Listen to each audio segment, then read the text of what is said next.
ایک اور مسئلہ ہے جو کہ عام طور پر علماء اور عرفا سے ہوتا ہے، تیول عرض کرنا. کیا عرفا کے تیول عرض کرنے کی کوئی حقیقت ہے؟ تیول عرض کے معنی کیا ہیں؟ تیول عرض کیا چیز ہے؟ یعنی آنے واحد میں، یعنی چشم زدن میں ایک جگہ سے دوسری جگہ، ایک شہر سے دوسرے شہر، ایک ملک سے دوسرے ملک انسان پہنچ جائے. بہت عرفا کی سیرت کے اندر یہ بات ملتی ہے. باقاعدہ مہر تابہ جو کہ آیت اللہ سید محمد حسین طباطبائی کی حالات کے اوپر ہے، اس میں آیت اللہ سید محمد حسین حسینی تہرانی انہوں یہ فرماتے ہیں کہ تیولر اصل میں خارق العادہ اور ایک غیر عادی چیز ہے، یعنی ایک لحاظ سے کہ کرامت اور معجزے کی طرح کی چیز ہے. یعنی چشم زدن میں انسان ایک جگہ سے دوسری جگہ، ایک شہر سے دوسرے شہر پہنچ جائے، یا کسی ایک جگہ بیٹھا اور دوسرے ملک پہنچ جائے. اس میں فاصلے جو ہیں بالکل سمٹ جاتے ہیں. یعنی ابھی آدمی یہاں ہوتا ہے اور اگلے ہی منٹ میں کسی دوسری جگہ پہ پہنچ جاتا ہے. اچھا، تیولرز کی فرماتے ہیں کہ تیولرز کی دو اقسام، ایک تو ظاہری تیولرز ظاہری کہلاتی ہے اور ایک تیولرز باطنی کہلاتی ہے. ابھی اس پہ ہماری گفتگو آئے گی. جس طریقے سے دیکھیے تیولرز بہت سی کسی حد تک تیولرز ہم آپ لوگ بھی کرتے ہیں، لیکن وہ چیزوں کا سہارا لیتے ہیں. مثلا تیز رفتار گاڑی کے اندر اگر ہم جائیں تو کتنی جلدی فاصلے ہمارے لیے سمٹ جاتے ہیں. پہلے لوگ گدھا گاڑی پہ اور خچر پہ اور اونٹ پہ بیٹھ کے جاتے تھے، مہینوں کا سفر وہ آپ گھنٹوں کے اندر جو ہے وہ آپ طے کر لیتی ہیں، دنوں میں طے کر لیتی ہیں. باقاعدہ بلٹ ٹرینز آ گئی ہیں، کتنی سپیڈ کے ساتھ آپ کو کسی بھی جگہ، ایک جگہ سے دوسری جگہ پہنچا دیتی ہیں. کیسے کیسے ہوائی جہاز آ گئے ہیں، صورت سیر جسے کہا جاتا، تیز رفتاری کے ساتھ آپ کو 500-700 کلومیٹر فی گھنٹہ کی رفتار سے اڑاتے ہوئے لے کر جاتے ہیں. جو سفر مہینوں میں طے ہوتے تھے آج آپ کے گھنٹوں کے اندر طے ہو جاتے ہیں. اسی طریقے سے مثلا اسپیس شٹل ہیں یا اسپیس شپس ہیں، اس میں دیکھتے ہیں ان کی کتنی زیادہ سپیڈ ہوتی. اور تاریخ میں ہمیں ملتا بھی ہے حضرت سلیمان کا جو فلائنگ کارپٹ تھا وہ کس طرح سے وہ اڑتا تھا ہوا کے اندر اور ایک جگہ سے دوسری جگہ جاتے تھے. باقاعدہ جو دریائے عرفان کے نام سے آیت اللہ علی آقا قاضی کے متعلق ہادی ہاشمیان نے لکھی ہے، اس میں لکھا ہے کہ آیت اللہ سید محمد حسین طباطبائی وہ فرماتے تھے کہ میرے بھائی حسن الہی طباطبائی انہوں نے یہ سوال، ایک سوال تھا وہ آیت اللہ علی آقا قاضی جو اپنے استاد تھے ان کے ایک شاگرد کے تھرو پوچھوایا. وہ سوال یہ تھا کہ ایک سوال بھجوایا کہ وہ قالین جس پر بیٹھ کر حضرت سلیمان شرق و غرب کی سیر کیا کرتے تھے، یہ کیا کوئی اسباب ظاہریہ میں سے تھا یا یہ مبدعات الہیہ میں سے تھا؟ یعنی اسباب ظاہریہ سے مراد کیا؟ مثلا کوئی یہ جہاز، راکٹ یا اس طرح کی کوئی چیز تھی، یا یہ کہ اللہ کی طرف سے کوئی کراماتی یا معجزاتی کوئی چیز تھی، یا خدائی وسیلہ تھا کوئی یہ؟ تو آیت اللہ علی آقا قاضی نے کہا کہ یہ تو مجھے معلوم نہیں، ایسی کوئی چیز میرے علم میں نہیں کہ ان کا فلائنگ کارپٹ یہ جو تھا یہ کیا تھا، یہ مجھے معلوم کرنا پڑے گا. تو آیت اللہ علی آقا قاضی نے اپنے اس شاگرد کا ہاتھ پکڑا اور چلنا شروع کیا، یہاں تک ایک پہاڑ سا ظاہر ہو گیا. ہادی ہاشمیان نے یہ اس کو لکھا ہے، دریائے عرفان جو کتاب ہے اس کے اندر. تو اب آیت اللہ علی آقا قاضی اس کا شاگرد کا ہاتھ پکڑ کے اس پہاڑ کے قریب جو ہے پہنچ گئے. تو شاگرد تو ایک جگہ پہ آ کر رک گیا، آیت اللہ علی آقا قاضی آگے بڑھتے گئے، یہاں تک کہ شاگرد نے دیکھا کہ ایک انسان نما کوئی ایک شبیہ جو ہے وہ پہاڑ کے دامن سے نکلی ہے اور اس سے آیت اللہ علی آقا قاضی نے بات کرنا شروع کر دی. دونوں آپس میں جو بات کر رہے تھے میری ایک لفظ سمجھ میں نہیں آیا کہ یہ لوگ آپس میں کیا باتیں کر رہے ہیں. اور اس کے بعد جب آیت اللہ علی آقا قاضی وہ بات چیت ختم ہوئی اور وہاں سے واپس آئے تو ان سے آ کر کہنے لگے کہ اس کا جواب یہ پتہ چلا ہے کہ وہ قالین مبدعات الہیہ میں سے تھا اور اسباب ظاہری سے اس قالین کا کوئی تعلق نہیں تھا جس پر بیٹھ کر سلیمان شرق و غرب کی سیر کرتے تھے. یعنی وہ کوئی اس طرح کی کوئی چیز نہیں تھی جس طرح کوئی مشین یا ظاہری اسباب جو ہوتے ہیں عام طور پر، جیسے یہ آپ کہیں جہاز، راکٹ یا اس طرح کی کوئی چیز، اس طرح کی کوئی ظاہری اسباب میں سے نہیں تھا، بلکہ اللہ کی طرف سے کوئی معجزاتی اور کراماتی چیز تھی جس پر وہ بیٹھ کے، اب وہ کس سے انہوں نے پوچھا، کس سے دریافت کیا، یہ کچھ معلوم نہیں ہوا، لیکن انسان نما کوئی شبیہ جو ہے وہ پہاڑ سے برآمد ہوئی اور آیت اللہ علی آقا قاضی نے اس سے کچھ بات کی۔ لیکن بہرحال یہ کہ یہ جو ہے ایک معجزاتی چیز ہے، اور باقاعدہ روایات میں بھی یہ چیز آئی ہے کہ خود ائمہ معصومین علیہم السلام بھی اس کو کیا کرتے تھے۔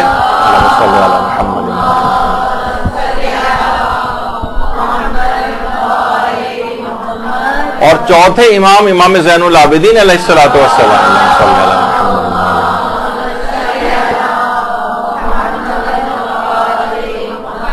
باوجود قید میں ہونے کے امام اسی قید کی حالت میں کربلا واپس آئے تھے، اور اس کے بعد کربلا میں جو لاشیں، کیونکہ یزیدی افواج نے اپنے سپاہیوں کے لاشیں دفن کر دیے تھے، اور باقی جتنے بھی لاشیں تھے ان سب کو اسی طرح سے میدان کربلا میں چھوڑ کر چلے گئے تھے۔ تو چوتھے امام تیولرز کر کے کربلا آئے اور باقاعدہ سروں کو جسموں کے ساتھ ملحق کیا اور ان کی تدفین وغیرہ کا انتظام کیا، تو یہ بھی تیولرز کے ذریعے ہوا یا معجزے کے ذریعے۔ اچھا، اسی طریقے سے حضرت امیر المومنین علیہ الصلوۃ والسلام، صلی اللہ علیہ وسلم،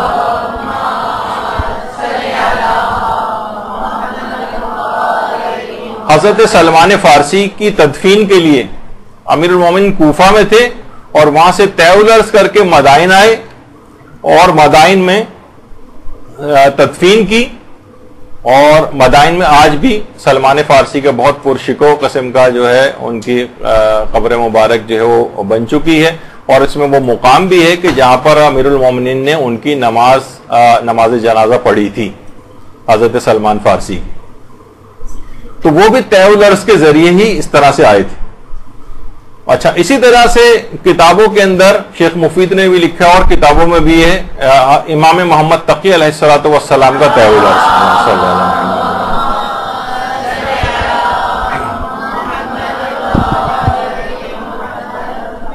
اچھا، اسی طرح سے حضرت سلیمان کا جو واقعہ قرآن کے اندر آیا ہے،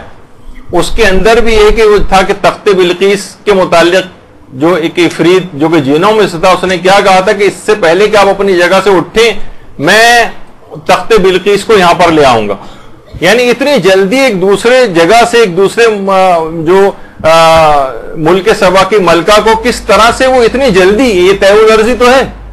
کہ کیسے اس کے لیے فاصلے سمٹ گئے، اور کون سا علم اس کے پاس تھا، جبکہ کتاب خدا کا آصف ابن برقیہ جو کہ ان کے وزیر بھی تھے، انہوں نے کہا میں تو جو پلو جھپکتے میں ان کا تخت لے آؤں گا، اور وہ لے آئے۔ تو بہرحال یہ سب تیولرز کی مختلف اقسام ہیں کہ جو کہ جن کا ملتی ہے نظیر کتاب خدا کے اندر بھی، ائمہ کی سیرت کے اندر بھی، اور علماء اعلام کے واقعات کے اندر بھی۔ اچھا، اب ایک چیز جو ہے آیت اللہ بہجت کے متعلق، دیکھیے آیت اللہ بہجت کی شخصیت ایسی ہے کہ ان کے متعلق جھوٹی سچی بہت ساری باتیں مشہور ہیں، کچھ چیزیں لوگوں نے مشہور کر دی ہیں، لیکن کچھ چیزیں ایسی ہیں کہ جس کا لوگ انکار کرتے ہیں، ان جھوٹی باتوں کی وجہ سے دیکھیے اکثر سچی باتیں بھی مشکوک ہو جاتی ہیں۔ لیکن آیت اللہ بہجت کچھ کرامتیں ان کی جو ہے وہ ثابت شدہ ہیں، جیسے کہ آیت اللہ شیخ جواد کربلائی فرماتے ہیں، کچھ چیزیں علماء نے تصدیق کی ہے مجتہدین نے۔ آیت اللہ جواد کربلائی فرماتے ہیں کہ آیت اللہ عباس کوچانی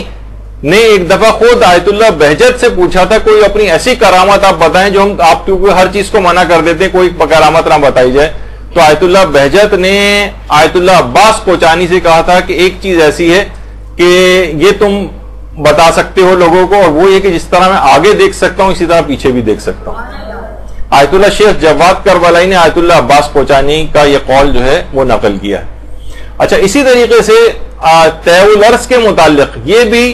بات کنفرم ہے، بہت بڑے بڑے علماء نے اس کی تصدیق کی ہے، اور خود جیسے آغا رے شہری جو کہ رئیس اور مؤسسہ علمی فرنگی جو دارالحدیث کے نام سے ہے،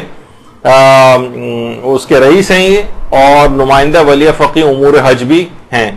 اور کہتے ہیں کہ 20 سال سے میں حاجیوں کی جو حجاج کی خدمت کر رہا ہوں، میں ہر سال آیت اللہ بہجت کی خدمت میں جاتا تھا اور ان سے کچھ نصیحتوں کو میں حاصل کرتا تھا، اور اس کے بعد انہوں نے کتاب کو مرتب کیا جس کا نام ہے زمزم عرفان. زمزم عرفان کے نام سے بہت اچھی انہوں نے کتاب لکھی آیت اللہ بہجت کے حالات پہ. اس میں یہ بات لکھی کہ آیت اللہ بہجت طیع العرض پر قادر تھے، اور البتہ جب کبھی ان کے سامنے تذکرہ ہوتا تھا اس کا تو دیکھیے علماء کا یہ ہے کہ کبھی بھی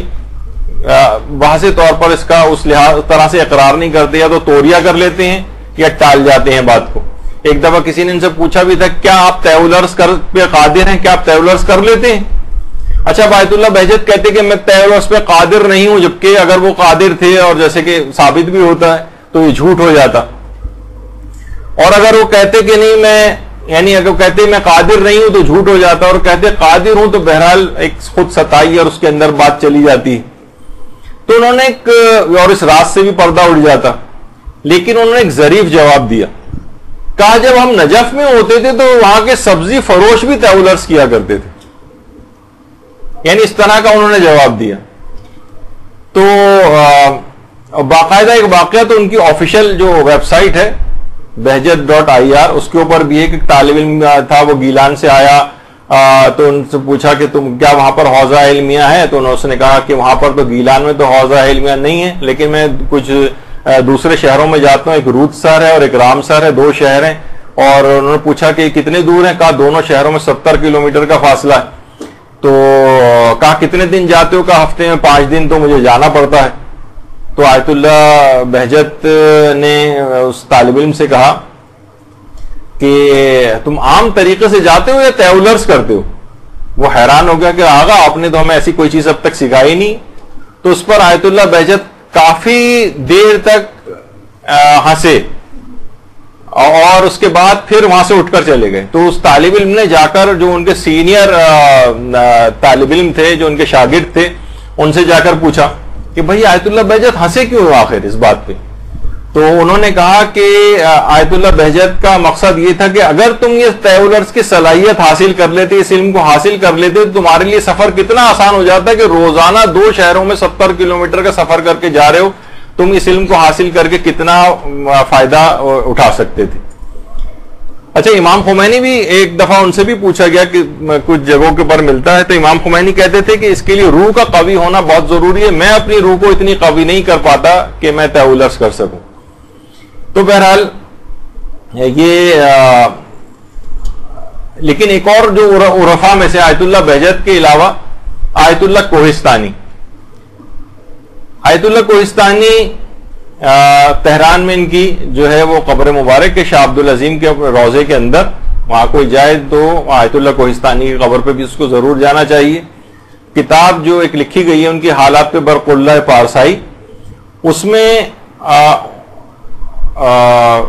ان کے بیٹے فرماتے ہیں طیع العرض سے ایک دفعہ ان سے پوچھا گیا کہ کیا طیع العرض ممکن ہے؟ تو کہا یہ تو کوئی بڑی بات نہیں ہے، اگر انسان کی روح قوی ہو اور تو وہ بڑے آرام سے ایک جگہ سے دوسری جگہ جسم کو لے جا سکتی، اور ایک ہی وقت میں جسم ایک شہر میں موجود ہو اور ممکن ہے دوسرے لمحے میں مثلا مشہد میں ہو. اچھا کسی نے ایک دفعہ آیت اللہ شخص حج پہ گیا، انہی کے شہر کا، ان کے علاقے کا، دیکھا کہ آیت اللہ کوہستانی حج پر موجود ہے. جب واپس آیا تو پتہ چلا آیت اللہ کوہستانی تو اپنے علاقے کے اندر موجود تھے. جب ان سے پوچھا گیا تو معلوم ہی چلا کہ آیت اللہ کوہستانی تو حج پر گئے ہی نہیں تھے اس دفعہ. تو بڑا حیران ہوا، اسے تو 100% یقین تھا کہ میرے ساتھ حج پر تھے. تو آیت اللہ کوہستانی نے جواب میں فرمایا کہ شاید خدا نے کسی فرشتے کو خلق کیا ہو جو اس کی طرف سے مراسم حج و عمرہ جو ہے وہ انجام دے رہا ہو. تو کہہ رہے ہیں کہ بعض اوقات یہ بھی ہوتا ہے، درود بھیجیے محمد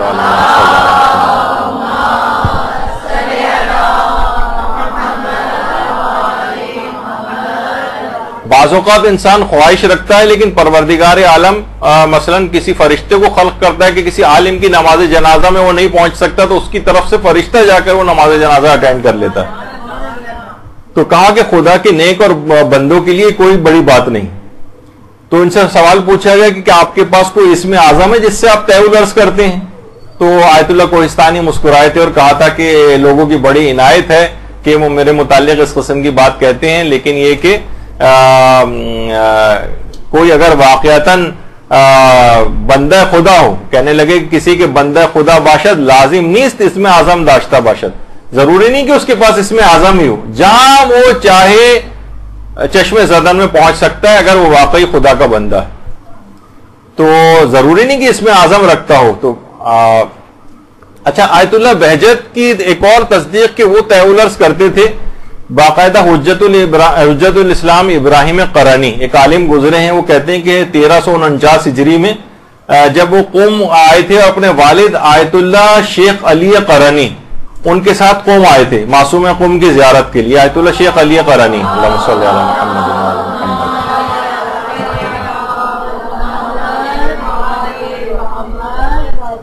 تو آیت اللہ بہجت سے میرے والد کی اور میری ملاقات ہوئی۔ میرے والد نے ان آیت اللہ بہجت کے ہاتھ کو بوسہ دینے کی بہت کوشش کی، لیکن آیت اللہ بہجت نے اپنے ہاتھ کو پیچھے کر لیا، بوسہ نہیں دینے دیا، اور اس کے بعد پھر کہہ رہے ہیں وہ آیت اللہ بہجت تو چلے گئے، اس کے بعد ان کے والد نے اپنے بیٹے سے کہا، کہہ رہے ہیں میرے والد نے مجھے یہ بات کہی کہ میں تمہیں ایک واقعہ جو ہے وہ آج سناؤں گا، البتہ جب تک میں یہ آیت اللہ بہجت زندہ ہے تب تک یہ واقعہ کسی کو نہ سنانا۔ تو ان کے بیٹے کہتے ہیں اب کیونکہ یہ دونوں افراد دنیا سے جا چکے ہیں تو اب میں یہ واقعہ سنا رہا ہوں۔ تو ان کے والد نے جو واقعہ ان کو سنایا تھا، کہا کہ ہم آیت اللہ بہجت کے درس میں نجف میں جب آیت اللہ بہجت ہوتے تھے ہم درس کفایہ میں ان کے جایا کرتے تھے، تو میں تھا اس درس کے اندر، اس کے علاوہ آیت اللہ سید مہدی روحانی ہوا کرتے تھے اس وقت جو ان کے شاگرد تھے، اس کے علاوہ آیت اللہ احمد آزری قمی جو تھے یہ ان کے شاگرد ہوتے تھے، اور ایک آقا شیخ حسین توسلی ہوتے تھے، ہم تین ان کے درس کفایہ میں جایا کرتے تھے۔ تو ایک دن میرے والد یعنی وہ ان کے والد کہہ رہے ہیں کہ میرے اپنے والد ملا ابراہیم جو ہے نجف زیارت کے لیے آئے، اور نجف میں کچھ دن رہنے کے بعد کربلا ہم امام حسین کے روضے کی زیارت کے لیے آئے، اللہم صلی علی محمد و علی محمد۔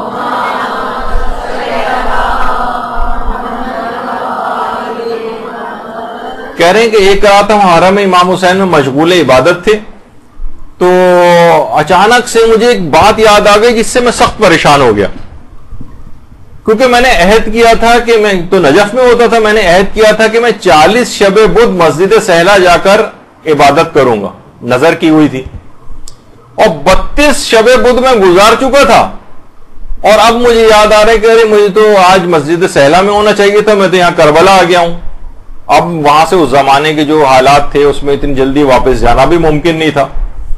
تو کہہ رہے ہیں میں اب مجھے یہ تھا کہ یہ تو پورے 32 شب بدھ کا جو عمل میں نے شروع کیا تھا اور نظر بھی کی تھی، نظر کو تو اسی مطابق کرنا ہوتا ہے کہ جیسے آپ نے نظر کی ہوتی، اب مجھے نئے سرے سے یہ نظر کو پورا کرنا پڑے گا۔ میں سخت فکر مندی کے عالم میں تھا کہ میری ساری محنت ضائع ہو گئی۔ تو میں نے دیکھا کہ حرم امام حسین کے ایک کونے میں آیت اللہ بہجت مصروف عبادت، میں سلام کیا ان کے پاس آ کر، انہوں نے سلام کا جواب دیا، تو ابھی میں نے کچھ کہا ہی نہیں تھا کہ آیت اللہ بہجت مجھ سے کہنے لگے مسجد سہلا جانا چاہتے ہو؟ کہہ رہے میں حیران رہ گیا، آقا آپ کو کیسے پتہ چلا؟ میرے والد آقا بہجت نے کہا ایسا کرو کہ تم اپنے والد کو اپنے رہائش گاہ پر چھوڑ کر آ جاؤ، وہ ان کے ساتھ تھے، بوڑھے والد تھے، چھوڑو ان کو اور یہاں پر دوبارہ واپس آ جاؤ۔ میں کہہ رہے میں والد کو چھوڑا، رہائش گاہ پہ واپس آیا تو آیت اللہ بہجت نے میرا ہاتھ پکڑا اور حرم امام حسین سے ہم باہر آئے۔ اچانک سے میں نے دیکھا کہ میرے قدموں سے نا زمین نکل گئی، کربلا کی زمین نیچے سے نکلتی چلی گئی، اور اچانک سے میں نے دیکھا کہ شہر نجف شروع ہو گیا۔ صلی اللہ علیہ محمد و علی محمد۔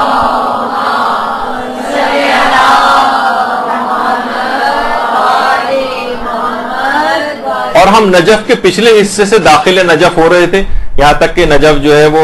پورا ہمارے قدموں تلے، یعنی نیچے سے ہم لوگ ایسا لگا کہ جیسے قدموں کے نیچے سے گزرتی ہی سب زمین جا رہی ہو، یہاں تک کہ حرم امیر المومنین نظر آنے لگا، اور وہاں سے اچانک سے ہم اس وقت میں نے دیکھا کہ ہم مسجد سہلا میں پہنچ گئے۔ اللہم صلی علی محمد و علی محمد۔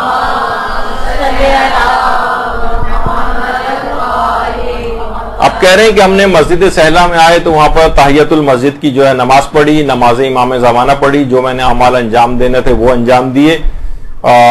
جب سارے اعمال انجام دے دیا آیت اللہ بہجت نے بھی اور میں نے بھی, تو آیت اللہ بہجت نے مجھ سے کہا کہ یہیں رہنا چاہتے ہو یا واپس کربلا جانا چاہتے ہو؟ کہا کہ آغا میرے والد بہت بوڑھے ہیں, میں ان کو وہاں پر چھوڑ کے آیا ہوں, میں تو کربلا واپس جانا چاہتا ہوں. اگلے ہی لمحے کہہ رہے ہیں انہوں نے میرا دوبارہ ہاتھ پکڑا اور اگلے ہی لمحے میں نے خود کو دوبارہ حرم امام حسین کے اندر پایا.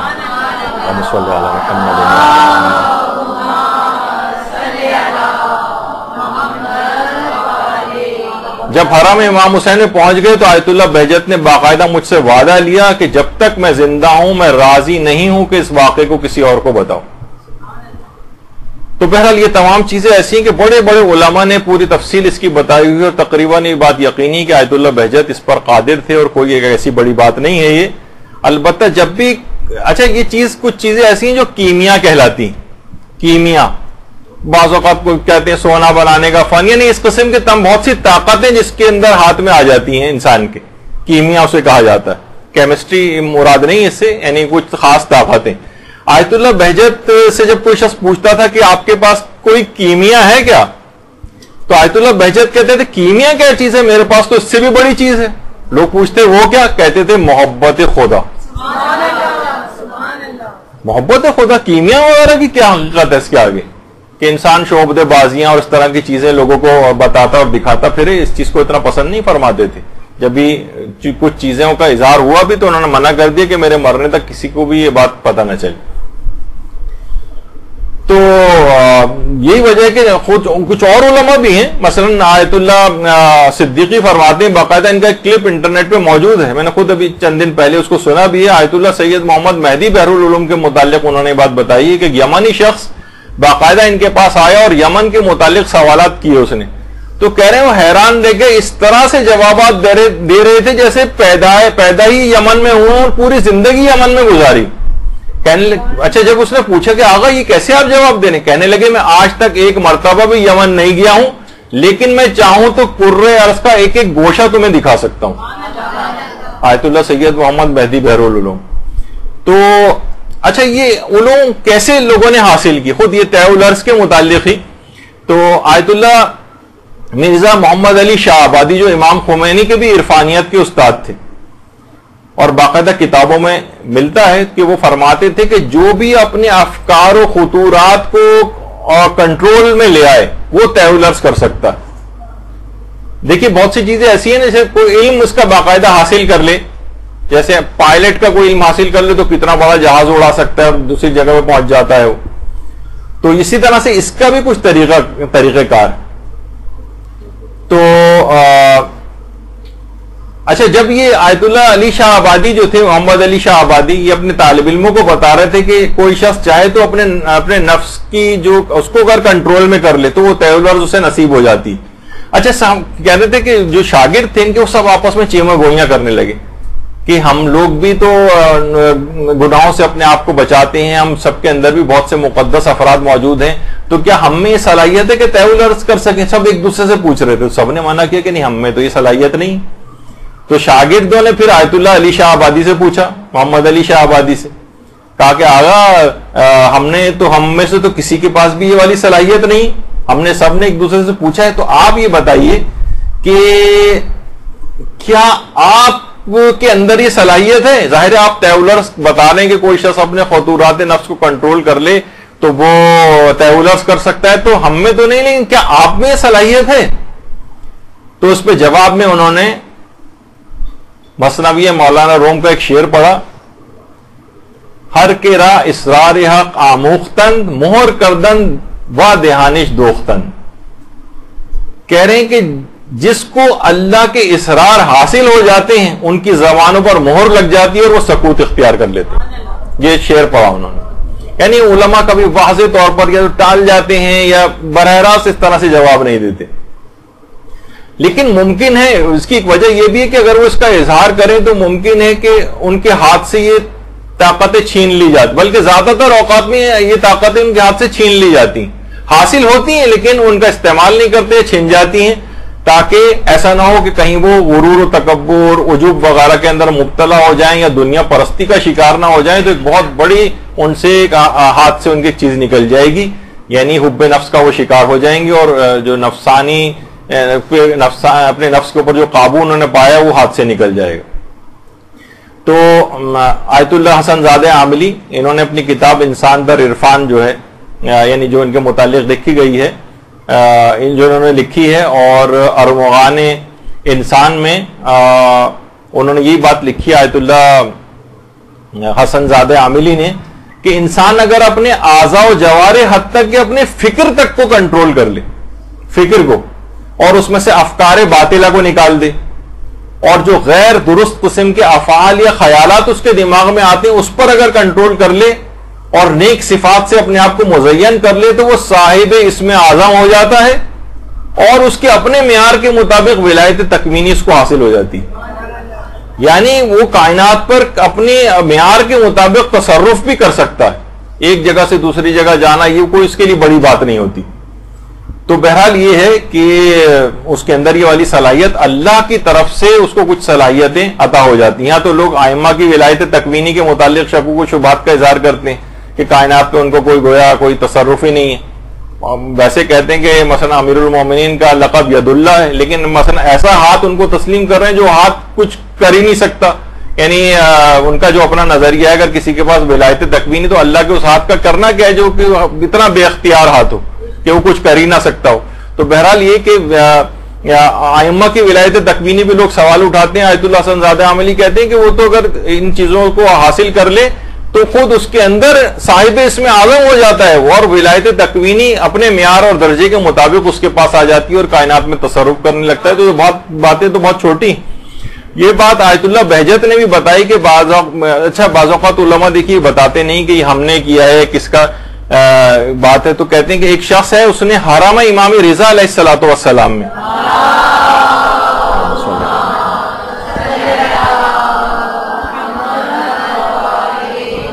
حاجات کی قبولیت کا ایک عمل اس نے کیا اور اس میں ایک حاجت یہ بھی تھی کہ مجھے طیولرز کی سعادت نصیب ہو جائے. اب اس نے کہہ رہے کہ وہاں پہ عالم خواب میں اسے امام رضا علیہ الصلوۃ والسلام کی زیارت ہوئی.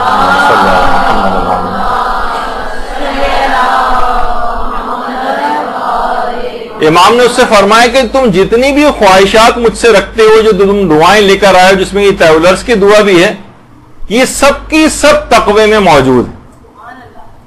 یعنی انسان جب تقوی حاصل کر لیتا ہے تو وہ صاحب کرامت ویسے ہی بن جاتا ہے خواہ اپنی اس طاقت کو وہ استعمال کرے یا نہ کرے. تو آیت اللہ بہجت بھی فرماتے ہیں کہ اگر کوئی شخص مثلا کیمیا بھی حاصل کرنا چاہے تو وہ پوری سچائی کے ساتھ ایک ورد بھی اگر کرے تو اس کے پاس بھی پوری سچائی کے ساتھ یعنی گناہوں سے بچتے ہوئے واجبات اور مستحبات پہ عمل کرتے ہوئے اگر وہ اس ورد کو کرے اللہم اغننا بحلالک عن حرامک و بفضلک عمن سواک تو اس کے ہاتھ میں بھی بہت ساری اس طرح کی طاقتیں آ جاتی ہیں. لیکن شرط وہی ہے کہ وہ گناہوں سے اپنے آپ کو مکمل طور پر بچائے اور واجبات کے اوپر جو ہے وہ عمل کرے مستحبات کے اوپر عمل کرے. اور یہی بات آیت اللہ علی آقا قاضی بھی کہتے تھے بلکہ وہ اس طرف اشارہ کرتے تھے کہتے تھے جو شخص بھی اول وقت نماز کو پڑھتا ہو اور وہ کسی مقام عالیہ تک نہ پہنچ سکے تو مجھ پر لعنت کرے. یعنی لازمی اسے بلند مقامات حاصل ہو جائیں گے ہر نماز کو اول وقت میں انجام دے. تو آیت اللہ بہجت بھی کہتے تھے دینداری اس کے علاوہ کچھ بھی نہیں ہے کہ ادائیگی واجبات اور یعنی وہی واجبات و حرام کی پابندی اس کے علاوہ کچھ نہیں. بہت سے لوگ آ کے ہم سے کہتے تھے آقا دعا کوئی بتائیں کوئی عمل بتائیں کوئی نصیحت کہتے تھے بار بار یہی بات کہتے تھے کہ واجبات کی پابندی کرو حرام سے اپنے آپ کو بچاؤ. اور یہ جو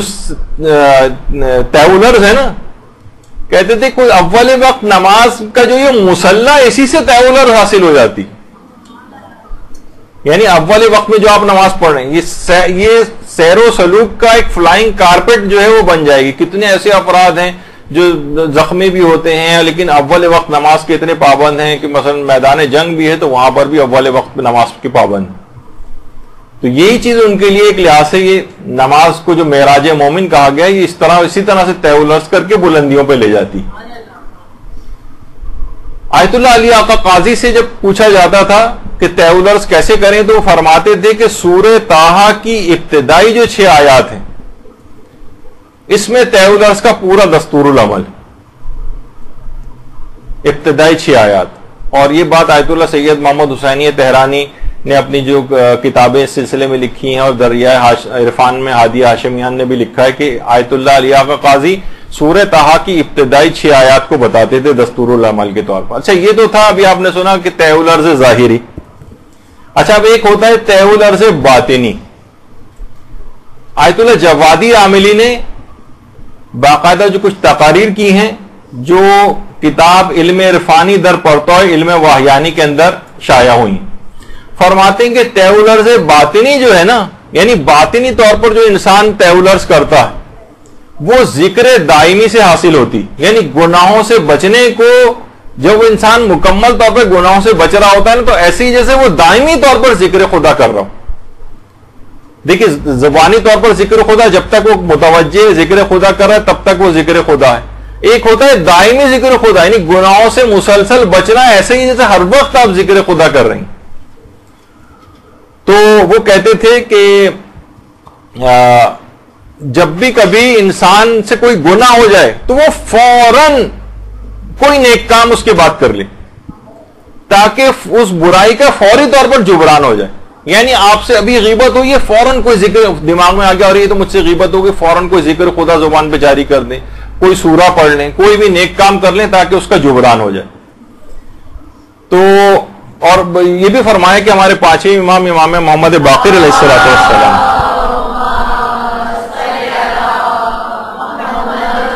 وہ فرماتے تھے کہ جو بھی تسبیحات اربع پڑھتا ہے تو خدا 4 پرندوں کو خلق فرماتا ہے جو مسلسل اذکار کر کے قیامت تک اس کا ثواب پڑھنے والے کے نامہ اعمال میں لکھتے ہیں. یعنی یہ بیٹھا ہوا نیچے ہے اور اس عالم ملکوت میں اس نے خلق کر دیے پرندے، طیب العرض ایک لحاظ سے ہوا، اور وہ انہوں نے ذکر خدا کرنا شروع کیا اور قیامت تک ذکر خدا کرتے رہیں گے اور اس کے نامہ اعمال میں لکھا جاتا رہے گا. اچھا پھر ایک اور چیز ہے، علماء یہ بھی فرماتے ہیں کہ دیکھیے بلکہ اب تو میں اپنے الفاظ میں سے یہ کہہ دوں کہ آپ کے پاس کتنا ایک بہترین موقع آنے والا ہے طیب العرض باطنی کا. ماہ رمضان ایک جست میں اپنی روح کو کثافتوں سے نکال کر اور جنت میں اعلیٰ مقامات تک پہنچا دینے کا مہینہ. اور اسی رمضان کے اندر ایک رات آئے گی جسے شب قدر کہا جاتا ہے. شب قدر یہ بھی اعلیٰ مقامات تک لے جانے والی رات ہے، اسے بالکل مس نہ کیجیے گا. اس کی تمام انشاءاللہ اس پہ بھی ہماری پوری گفتگو ہوگی، اور شاید شب 21 جو ہے اسی جو یہاں ایک آپ آئیں گی اور اسی رات کو آنے والی جو رات ہوگی وہ شب 21 ہوگی، اور تو اسی میں شب قدر کے موضوع پہ بھی ہماری گفتگو ہوگی. اور دوسری خوش قسمتی ایک اور یہ ہوگی کہ جو 15 شعبان آئے گی وہ اگلی اتواری کو ہوگی، تو اس کے اندر بھی ایک لحاظ ایک مخصوصی جو ہے ہمیں حاصل ہو رہی ہے مدرسے میں. تو بہرحال تو انسان اپنی روح کو کثافتوں سے نکال سکتا ہے. اور ایک چیز اور بھی جو غیر ابھی تو رمضان کی باتیں تھی، شب قدر اور خود رمضان، ایک ایسی چیز ہے کہ جو کہ عام دنوں میں بھی آپ کو حاصل ہے طیب العرض باطنی کی، وہ ہے توبہ. یہ ایک ایسی چیز ہے کہ ادھر آپ نے توبہ کی اور ادھر ایک جست کے اندر اپنے گناہ کو معاف کروا کر، جس طریقے سے کہا جاتا ہے نا کہ حضرت حر کتنا بڑا گناہ ہوا تھا لیکن انہوں نے ادھر توبہ کی اور ادھر 1 سیکنڈ میں جہنم سے نکل کر جنت کی طرف آ گئے طیب العرض کرتے ہوئے. تو انسان یہ بڑے بڑے مقامات پر اس طریقے سے طیب العرض جو ہے وہ کر سکتا ہے. اس کو طیب العرض باطنی کہا جاتا ہے.